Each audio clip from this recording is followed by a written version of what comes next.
However, before there ever was such a thing as the United States of America, the Second Continental Congress met in Philadelphia in June of 1776. They conducted their meetings in the Pennsylvania State House. This is the building come up on your left here, the clock tower. We call it Independence Hall now, but it was the capital building for the colony of Pennsylvania in 1776 and called the State House.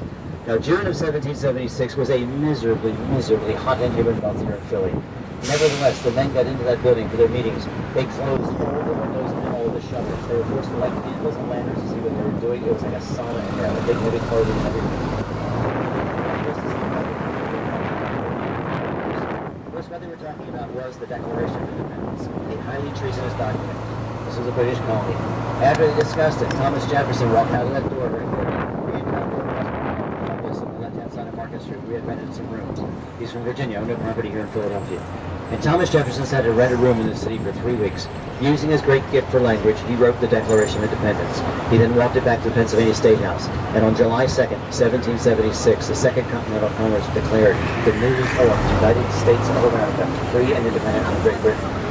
The next day, July 3rd, John Adams wrote a letter to his wife Abigail Adams up in Massachusetts. In his letter, he said he was absolutely convinced, 100% sure, that July 2nd was destined to become America's great, great holiday, the Great American Independence Day.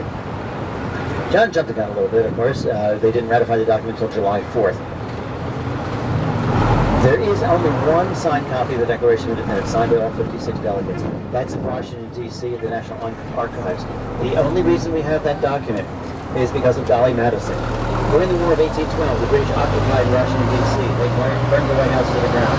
Dolly Madison ran back in, grabbed the Declaration of Independence, and with some help grabbed a very famous painting of George Washington by Gilbert Stuart. That's the only reason we have the document.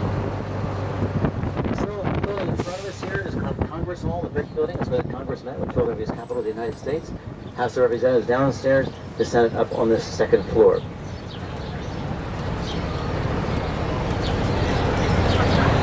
So on the evening of July 4th, 1776, John Dunlap, a printer here in Philadelphia, printed up 200 broadsheets of the Declaration of Independence. Those 200 broadsheets are what we now call original Declaration of Independence. There is only one name on there, that's John Hancock. And John Hancock looked at these 200 pieces of paper and said, I will surely hang because there's only my name on that piece of parchment. That prompted Benjamin Franklin to say, indeed, if we do not hang together, we will certainly hang separately. Liberty Bell's right here on our left. Always really hard to see on these sunny days, and impossible to see right through the glass there. Pretty long line right there as well, but the line does move fairly quickly. On our right-hand side here is Independence Hall with the statue of George Washington out front, and then the last building down here on the right-hand side is Philadelphia's Old City Hall. However, Philadelphia's capital of the United States, we share that with the Supreme Court. So in this one city block, you have quite literally the birth of a nation. All the passion and everything went into creating the Declaration of Independence, the document being drawn up, ratified, and signed in there. The United States Constitution drawn up, ratified, and signed in that building as well.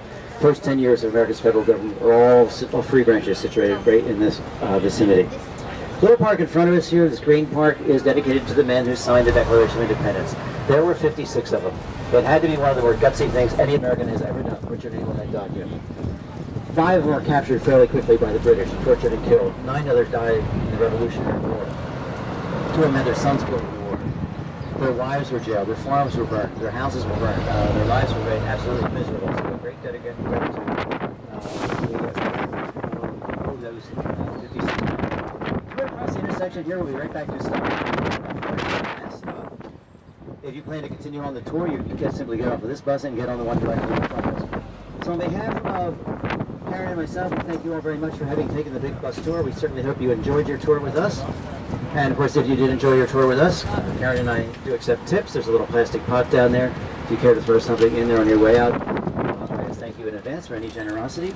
And I will also be standing outside the bus, so if you do have any questions, we'd be more than happy to answer them for you. But if you'd like to leave right away, just hop off this bus and get on the one in front of us.